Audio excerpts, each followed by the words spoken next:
ദൈവത്തിൻ്റെ അതിപരിശുദ്ധമായ നാമം വാഴ്ത്തപ്പെടുമാറാകട്ടെ. അനുഗ്രഹമേറിയ ഒരു ദിവസം. ഈ ദിവസത്തിൽ ദൈവത്തിൻ്റെ സന്നിധിയിലായിരിക്കുവാൻ, ദൈവത്തെ സ്തുതിക്കുവാൻ, ദൈവിക വചനങ്ങളെക്കുറിച്ച് ശ്രവിക്കുവാൻ, ദൈവകൽപ്പനകളെ പ്രമാണിക്കുവാൻ, ദൈവത്തോട് പ്രാർത്ഥിക്കുവാനൊക്കെയും വലിയവനായ ദൈവം ഇടയാക്കുന്ന വലിയ കൃപകൾക്കായിട്ട് നമുക്ക് ദൈവത്തെ സ്തുതിക്കാം.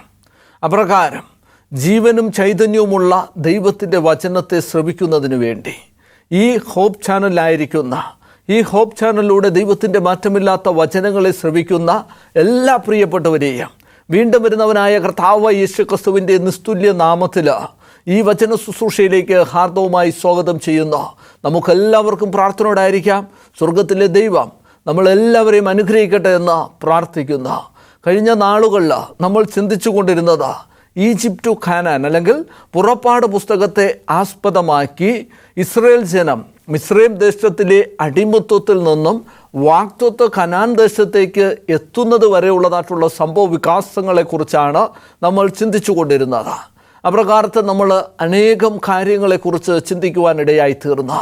സ്വർഗത്തിലെ ദൈവം മോശ പ്രവാചകനെ എപ്രകാരമാണ് വെള്ളത്തിൽ നിന്നും വലിച്ചെടുത്തത് എന്ന് തുടങ്ങി ഇസ്രായേൽ ജനങ്ങൾ കാളക്കുട്ടിയെ വാർത്തുണ്ടാക്കി ആരാധിച്ചതായിട്ടുള്ള സംഭവ വികാസങ്ങളെക്കുറിച്ച്, നടമാടിയതായിട്ടുള്ള കാര്യാദികളെക്കുറിച്ചൊക്കെയും നമ്മൾ ചിന്തിക്കുവാനിടയായി തീർന്നു.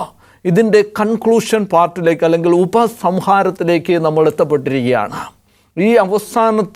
ഈ സീരീസിൻ്റെ അവസാനത്തെ സെർമണിൽ, ഈ മെസ്സേജിൽ ഞാൻ നിങ്ങളോട് പറയുവാൻ ആഗ്രഹിക്കുന്നത്, നമ്മുടെ ജീവിതത്തിൽ ദൈവം ചെയ്തതായിട്ടുള്ള അത്ഭുതങ്ങളെ നമ്മൾ തിരിഞ്ഞു നോക്കി യഹോവയായ ദൈവം നല്ലവനെന്ന് രുചിച്ചറിഞ്ഞ് നമ്മൾ ആ ദൈവത്തിൻ്റെ സന്നിധിയിൽ നന്ദിയുള്ളവരായി ജീവിക്കേണ്ടതിൻ്റെ ആവശ്യകത വളരെ വലുതാണ് എന്ന് നമുക്ക് മനസ്സിലാക്കുവാൻ സാധിക്കാം.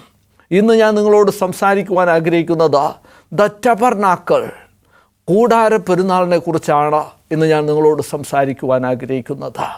ചിന്തയ്ക്ക് ആധാരമായിട്ട് പുറപ്പാട് പുസ്തകം 25-ാം അധ്യായം അതിൻ്റെ 8-ാമത്തെ വാക്യം, ഞാൻ നിങ്ങളുടെ നടുവിൽ വസിക്കുന്നതിന് വേണ്ടി നിങ്ങൾ എനിക്കൊരു വിശുദ്ധ മന്ദിരം ഉണ്ടാക്കണമെന്ന് സ്വർഗത്തിലെ ദൈവം മോശ പ്രവാചകനോട് കൽപ്പിക്കുന്ന. നമുക്ക് കണ്ണുകളടച്ചൊരു നിമിഷം പ്രാർത്ഥിക്കാം. സ്നേഹവാനും പരിശുദ്ധനുമായിരിക്കുന്ന അടിയങ്ങളുടെ വാഴ്ത്തപ്പെട്ട സ്വർഗീയ നല്ല പിതാവാം ദൈവമേ, അനുഗ്രഹമേറിയ സമയത്തിനായി നന്ദിയോടെ സ്തുതിക്കുന്നു, സ്തോത്രം ചെയ്യുന്ന. കഴിഞ്ഞ നാളുകൾ മുതൽ കർത്താവ് ഈ സമയം വരെയും അടിയങ്ങളോട് കൂടെ ഇരുന്ന വലിയ കൃപകൾക്കായി നന്ദിയോടെ സ്തുതിക്കുന്ന. ഈ ദിവസത്തിലുടനീളം പുറപ്പാട് പുസ്തകത്തെ ആസ്പദമാക്കി അവിടുന്ന് അങ്ങയുടെ പ്രിയപ്പെട്ടവനായിരിക്കുന്ന മോശ പ്രവാചകനെ വിളിച്ച് വലിയൊരു ദൗത്യം ഏൽപ്പിച്ചതിന് പ്രകാരം ഒരു മനോഹര മന്ദിരം ഉയർക്കപ്പെട്ടു. ആ മന്ദിരത്തിനുള്ളിൽ ദൈവകൽപ്പനകൾ നിറഞ്ഞു. അതിനെക്കുറിച്ചൊക്കെയും ചിന്തിക്കുവാൻ, മനസ്സിലാക്കുവാൻ, മറഞ്ഞിരുന്ന സത്യങ്ങളെ അടിയങ്ങളുടെ ജീവിതത്തിൽ മനസ്സിലാക്കുവാൻ, അതുപോലെ കർത്താവെ ഒരു ആത്മീക മാനസാന്തരത്തിൻ്റെ അനുഭവം അടിയങ്ങളുടെ ജീവിതത്തിൽ നൽകിയ വലിയ കൃപകൾക്കായി നന്ദിയോടെ സ്തുതിക്കുന്ന. ഈ ദിവസവും തിരുസാന്നിധ്യം അടിയങ്ങളോട് കൂടെ ഇരിക്കണം. അങ്ങയുടെ പരിശുദ്ധാത്മാവിനാൽ അടിയങ്ങളെ നിറച്ച് നയിച്ചവിടെ നിന്ന് അനുഗ്രഹിക്കണമെന്ന്, ആ സ്വർഗീയ കനാൻ ദേശത്ത് എത്തപ്പെടുവാൻ പാകത്തിനടിയങ്ങളെ അവിടെ നിന്ന് മെനയണമെന്ന് അടിയങ്കായ് കാൽവരിയിൽ മരിച്ചുയർത്തുന്നേക്കും ജീവിക്കുന്ന യേശുവിൻ നാമത്തിൽ തന്നെ ആമേൻ. ഇവിടെ സ്വർഗത്തിലെ ദൈവം മോശ പ്രവാചകനോട് കൽപ്പിക്കുന്നു, ഞാൻ നിങ്ങളുടെ നടുവിൽ വസിക്കുന്നതിന് വേണ്ടി എനിക്ക് ഒരു വിശുദ്ധ മന്ദിരം ഉണ്ടാക്കണം. ദൈവം മനുഷ്യൻ്റെ മധ്യത്തിൽ, മനുഷ്യനോട് കൂടെ, മനുഷ്യൻ്റെ ഹൃദയത്തിൽ സദാകാലവും വസിക്കുവാൻ ആഗ്രഹിക്കുന്ന ഒരു ദൈവമാണ് എന്ന ഈ വാക്യത്തിൽ നിന്ന് നമുക്ക് വളരെ സ്പഷ്ടമായിട്ട് മനസ്സിലാക്കുവാൻ സാധിക്കാം. നമ്മൾ മുമ്പേ ചിന്തിച്ചതുപോലെ ഏദൻ തോട്ടത്തിൽ പാപത്തിൻ്റെ ഫലമായിട്ട് ദൈവവും മനുഷ്യനും തമ്മിൽ ഒരു വലിയ വിള്ളൽ, ഒരു വലിയ അന്തരമുണ്ടായി എന്ന് നമ്മൾ ചിന്തിക്കുവാനിടയായി തീർന്നു. അപ്രകാരത്തിൽ ദൈവവും മനുഷ്യനും തമ്മിൽ പാപങ്ങൾ അകറ്റിയപ്പോൾ മനുഷ്യന് പിന്നെ ഒരിക്കലും തേജോമയനായ ദൈവത്തിൻ്റെ മുമ്പാകെ നിൽക്കുവാൻ കഴിയാത്തതായിട്ടുള്ള അവസ്ഥാവിശേഷമുണ്ടായി. എന്നാൽ അതിനുശേഷം ദൈവം എപ്പോഴും മനുഷ്യനോട് കൂടെ വസിക്കുവാൻ ആഗ്രഹിച്ച ദൈവം, ദൈവത്തിൻ്റെ സ്വരൂപത്തിലും സാദൃശ്യത്തിലും സൃഷ്ടിച്ച മനുഷ്യനെ തള്ളിക്കളയാതെ ആ ദൈവത്തോടൊപ്പം അല്ലെങ്കിൽ മനുഷ്യനോടൊപ്പം വസിക്കുവാൻ ആഗ്രഹിക്കുന്ന ദൈവം വേഷത്തിൽ തന്നെത്താൻ ഒഴിച്ച് ദാസരൂപമെടുത്ത മനുഷ്യൻ്റെ അടുക്കലേക്ക് ഇറങ്ങി വന്നുവെന്ന് കാണുവാൻ സാധിക്കാം. അപ്പോൾ ആ ദൈവത്തെ യെശയ്യാ പ്രവാചകൻ ലോകത്തിന് പരിചയപ്പെടുത്തി, കന്യക ഗർഭിണിയായ ഒരു മകനെ പ്രസവിക്കും, അവന് ദൈവം നമ്മോട് കൂടെ എന്നർത്ഥമുള്ള ഇമ്മാനുവേൽ എന്ന് പേർ വിളിക്കും എന്ന്. ഇതേ കാര്യം തന്നെ മത്തായി അപ്പോസ്തലൻ തൻ്റെ സുവിശേഷത്തിൽ രേഖപ്പെടുത്തിയിരിക്കുന്നു. മത്തായിയുടെ സുവിശേഷം 1-ാം അധ്യായം അതിൻ്റെ 20-21 വാക്യങ്ങൾ. അപ്പോൾ എപ്പോഴും മനുഷ്യനോട് കൂടെ വസിക്കുവാൻ ആഗ്രഹിക്കുന്ന ഒരു ദൈവമാണ് നമുക്കുള്ളത്. ആ ദൈവം എപ്പോഴും സദാകാലത്തും മനുഷ്യനോട് കൂടെ വസിക്കുന്ന.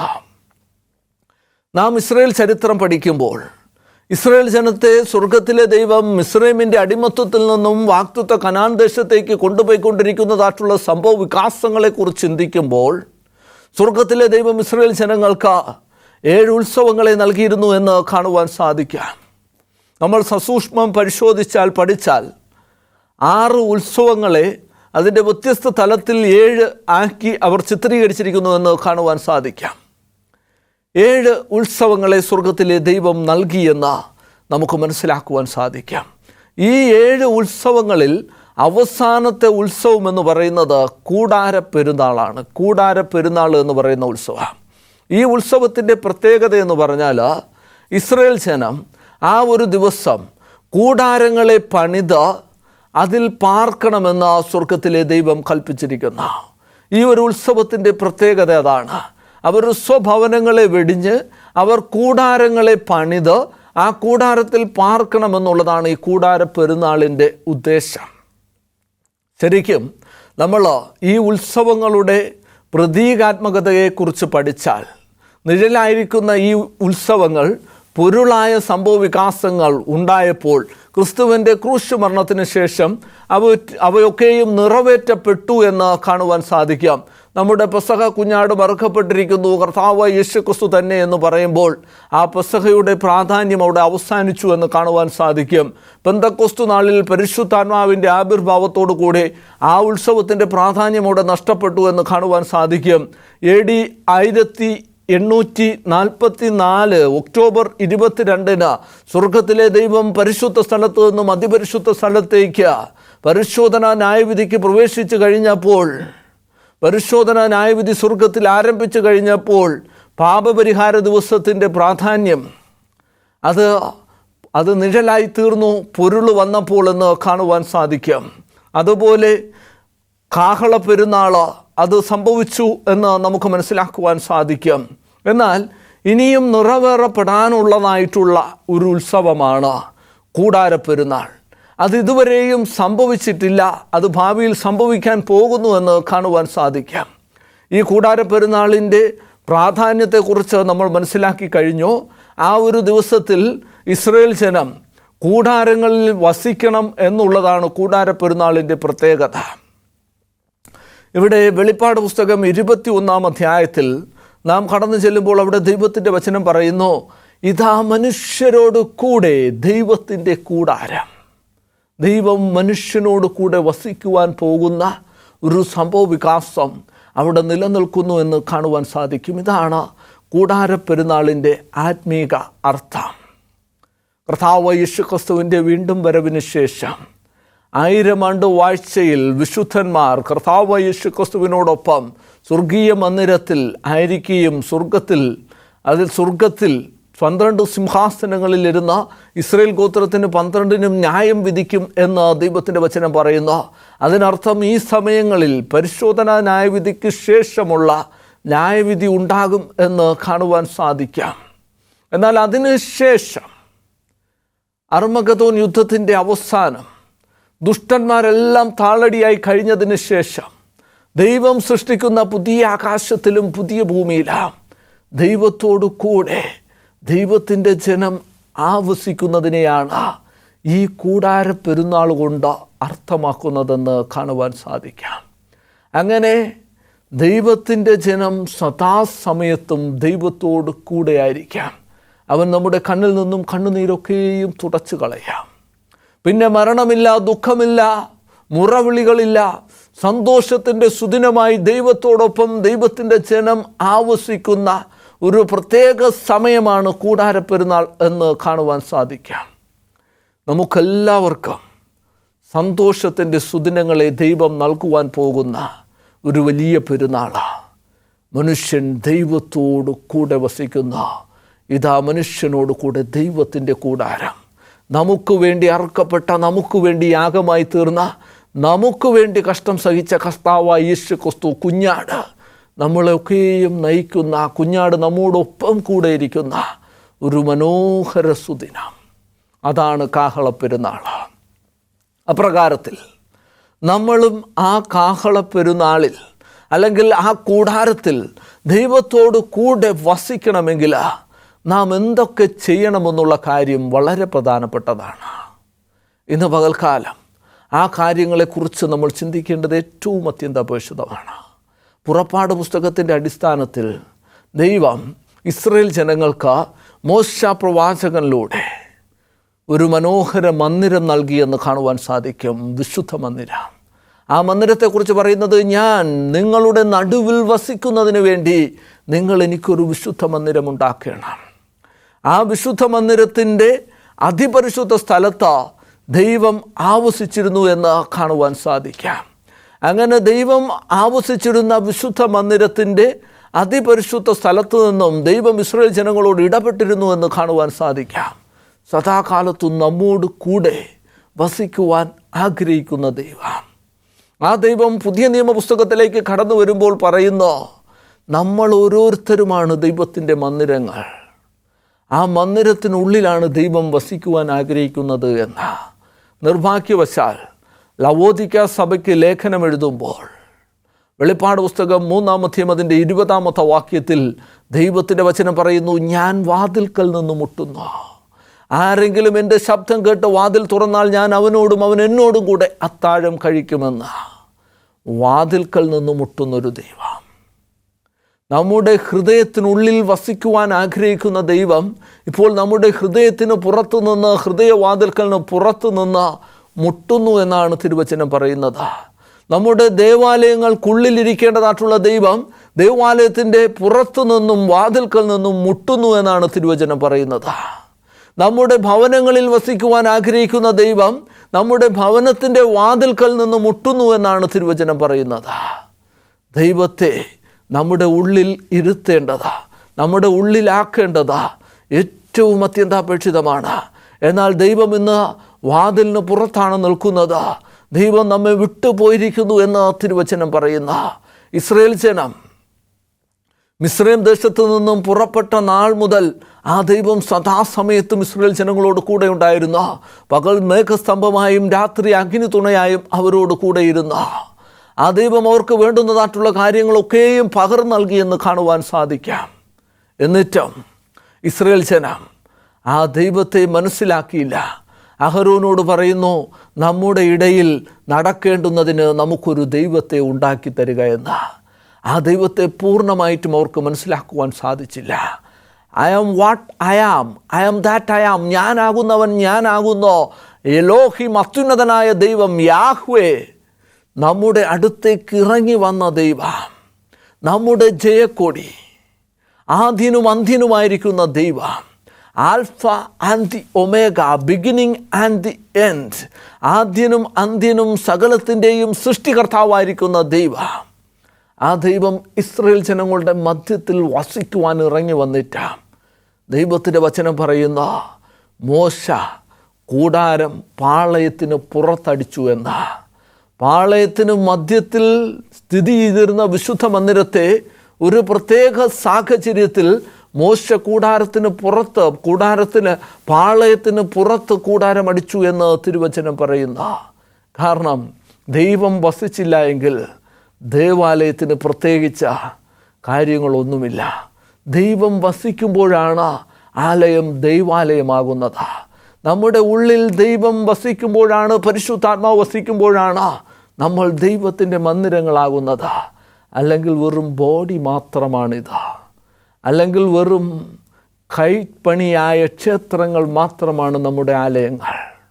ഒന്നാമതായിട്ട് നമ്മുടെ ആലയങ്ങളില, നമ്മുടെ ഭവനങ്ങളില, നമ്മുടെ ഉള്ളില ദൈവത്തിൻ്റെ ആത്മാവ് വസിക്കണം, ദൈവം വസിക്കണം. അതിന് നാം ചെയ്യേണ്ടത് ദൈവകൽപ്പനകൾ പ്രമാണിക്കണം.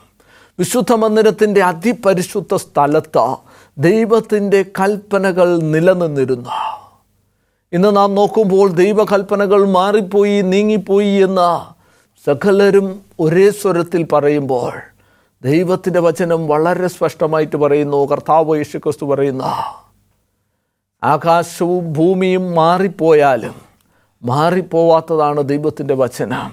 ആകാശവും ഭൂമിയും ഒഴിഞ്ഞു പോകുമ്പോളം വരെ ന്യായപ്രമാണത്തിൽ നിന്നൊരു വള്ളിയെങ്കിലും ഒരു പുള്ളിയെങ്കിലും ഒഴിഞ്ഞു പോവുകയില്ല എന്ന്.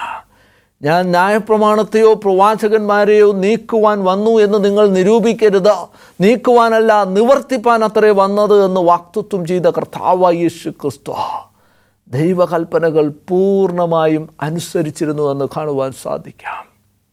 ആ ക്രിസ്തു നമ്മോട് പറയുന്നു, നിങ്ങൾ എന്നെ സ്നേഹിക്കുന്നു എങ്കിൽ എൻ്റെ കൽപ്പനകളെ പ്രമാണിച്ചു കൊള്ളുക. യോഹന്നാൻ 14:15.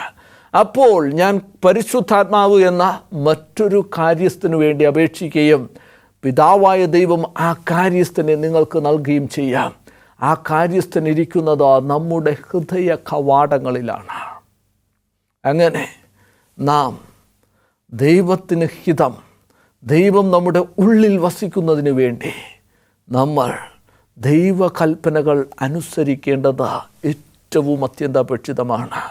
അങ്ങനെ നാം ദൈവകൽപ്പനകൾ അനുസരിക്കുമ്പോൾ ദൈവകൽപ്പനകൾ 10 നാം പ്രമാണിക്കണം. അതിൽ 4ാം കൽപ്പന വിട്ടിട്ടല്ല നമ്മൾ അനുസരിക്കേണ്ടത്. നമ്മൾ ഒരു വിഗ്രഹത്തെ ഉണ്ടാക്കുവാൻ പാടില്ല.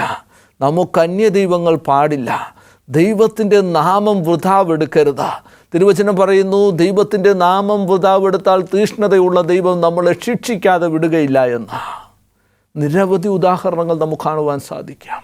ദൈവത്തിൻ്റെ നാമം വൃഥാ എടുത്തതിൻ്റെ.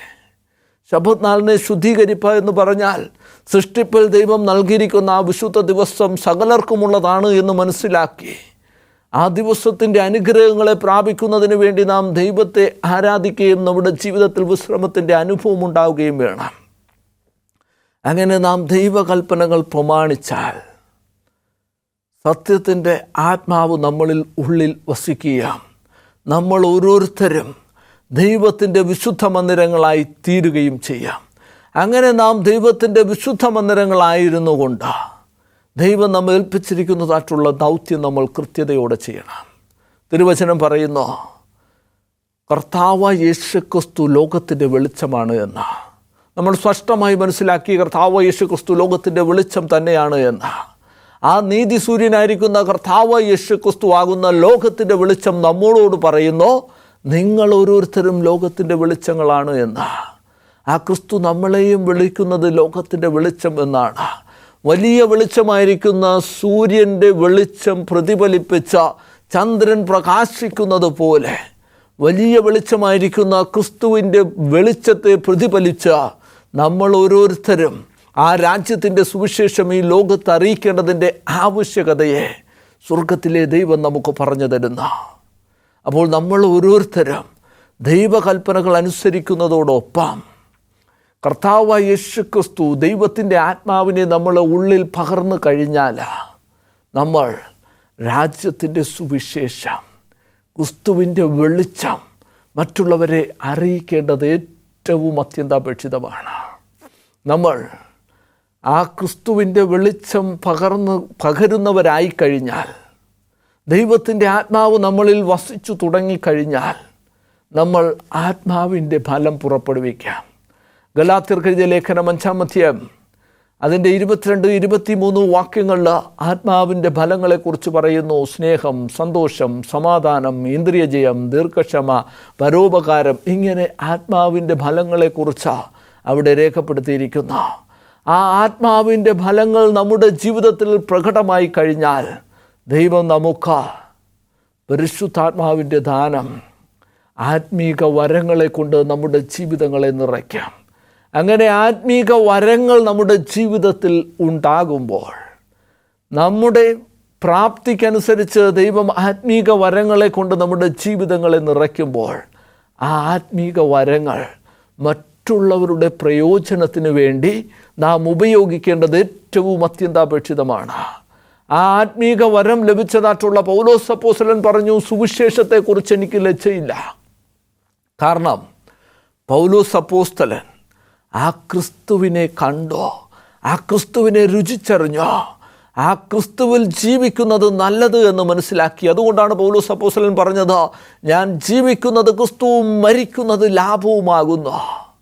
അങ്ങനെ പൗലോസ് അപ്പോസ്തലൻ ക്രിസ്തുവിന് വേണ്ടി ജീവിച്ചു, ക്രിസ്തുവിന് വേണ്ടി മരിച്ചു. അപ്രകാരം ആത്മീക വരങ്ങൾ നമ്മുടെ ജീവിതത്തിലും ഉണ്ടാകുമ്പോൾ, ആ വലിയ വെളിച്ചമായിരിക്കുന്ന ക്രിസ്തുവിനെ നമ്മൾ പ്രതിഫലിപ്പിക്കുമ്പോൾ ദൈവത്തിൻ്റെ വചനം പറയുന്ന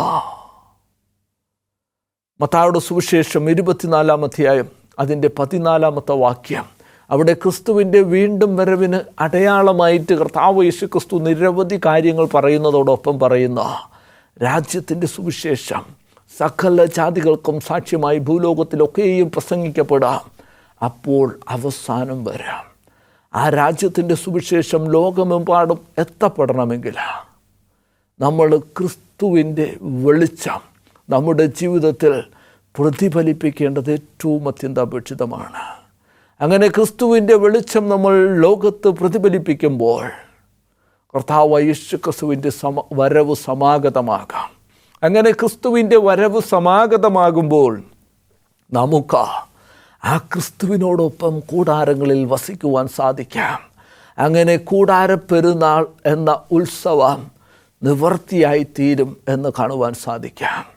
തിരുവചനം പറയുന്നു, ഇതാ മനുഷ്യനോട് കൂടെ ദൈവത്തിൻ്റെ കൂടാരം. സ്വർഗത്തിലെ ദൈവം സദാസമയത്ത് നമ്മളോട് കൂടെ വസിക്കുവാൻ ആഗ്രഹിക്കുന്ന, അങ്ങനെ നമ്മളോട് കൂടെ വസിക്കുവാൻ ആഗ്രഹിക്കുന്ന ദൈവം, നമ്മുടെ മധ്യത്തിൽ വസിക്കുവാൻ ആഗ്രഹിക്കുന്ന ദൈവം, നമ്മോടൊപ്പം വസിക്കുവാൻ ആഗ്രഹിക്കുന്ന ദൈവം ഇവിടെ നമ്മളെ ചേർത്തുകൊണ്ട് 1000 ആണ്ട് വാഴ്ചയ്ക്കൊടുവില പുതിയ ആകാശത്തിലും പുതിയ ഭൂമിയിലും നിത്യതയോളം നമ്മോടൊപ്പം വസിക്കുന്ന ദൈവം. ആ ദൈവത്തോടൊപ്പം വസിക്കുന്നതിന് വേണ്ടിയാണ് ആ ദൈവം നമ്മളെ ഓരോരുത്തരെയും വിളിക്കുന്നത്. അതുകൊണ്ട് നമ്മൾ ആ ദൈവത്തെ മനസ്സിലാക്കി, നമ്മൾ ആ ദൈവത്തിൻ്റെ കൽപ്പനകളെ അനുസരിച്ച നമ്മുടെ ഹൃദയങ്ങളിൽ ദൈവകൽപ്പനകൾ വച്ചുകൊണ്ട് ആ ദൈവത്തെ നമ്മുടെ ജീവിതത്തിൽ ചേർത്തുകൊണ്ട് നമ്മൾ ആയിരിക്കേണ്ടത് ഏറ്റവും അത്യന്താപേക്ഷിതമാണ്. അപ്രകാരം നമ്മളായിരിക്കുമ്പോൾ തീർച്ചയായിട്ടും നമുക്ക് ആ ക്രിസ്തുവിൻ്റെ വരവിൻ നാളിൽ ആ ക്രിസ്തുവിനോടൊപ്പം വസിക്കുവാൻ സാധിക്കാം. അങ്ങനെ കൂടാരപ്പെരുന്നാൾ നമ്മുടെ ജീവിതത്തിൽ നിവൃത്തിയായി തീരും എന്നതിന് യാതൊരു സംശയവുമില്ല. അപ്രകാരത്തിൽ നമുക്ക് നമ്മുടെ ജീവിതങ്ങളെ ക്രമീകരിച്ച ദൈവത്തിൻ്റെ ആത്മാവ് വസിക്കുന്ന വിശുദ്ധ മന്ദിരങ്ങളായി, ദൈവകൽപ്പനകൾ എഴുതിയിരിക്കുന്ന ആത്മീക മന്ദിരങ്ങളായി നമുക്ക് മാറിക്കൊണ്ട് ദൈവം നമുക്ക് നൽകിയിരിക്കുന്നതായിട്ടുള്ള ആത്മീക വരങ്ങളെ മറ്റുള്ളവരുടെ പ്രയോജനത്തിനായി ഉപയോഗിച്ചുകൊണ്ട് ആത്മാവിൻ്റെ ഫലം പുറപ്പെടുവിച്ചുകൊണ്ട് രാജ്യത്തിൻ്റെ സുവിശേഷം അറിയിച്ചുകൊണ്ട് നമുക്ക് മുന്നോട്ട് നീങ്ങാം. അതിനായി സ്വർഗത്തിലെ ദൈവം നിങ്ങളെല്ലാവരെയും അനുഗ്രഹിക്കുമാറാകട്ടെ. നമുക്ക് കണ്ണുകളടച്ച് പ്രാർത്ഥിക്കാം. സകല ചരാചരങ്ങൾക്കും സൃഷ്ടികർത്താവായിരിക്കുന്ന അടിയക്ക് നല്ല ദാനങ്ങളെ കൊണ്ട് നിറയ്ക്കുന്ന സ്വർഗത്തിലെ നല്ല പിതാവാം ദൈവമേ, അനുഗ്രഹമേറിയ സമയത്തിനായി നന്ദിയോടെ സ്തുതിക്കുന്നു, സ്തോത്രം ചെയ്യുന്ന ഇതുവരെയും അടിയങ്ങളോട് കൂടെ ഇരുന്ന് അനുഗ്രഹിച്ച ദൈവം തുടർന്നും അടിയങ്ങളുടെ ജീവിതങ്ങളോട് കൂടെ ഇരിക്കണം. അടിയങ്ങളുടെ ജീവിതത്തിൽ അങ്ങയുടെ ആത്മാവിനാൽ നിറച്ച് നയിച്ചവിടെ നിന്ന് അനുഗ്രഹിക്കണമെന്ന അടിയക്കായി കാൽവരിയിൽ മരിച്ചുയർത്ത് നീക്കും ജീവിക്കുന്ന യേശുവിൻ നാമത്തിൽ തന്നെ ആമേൻ.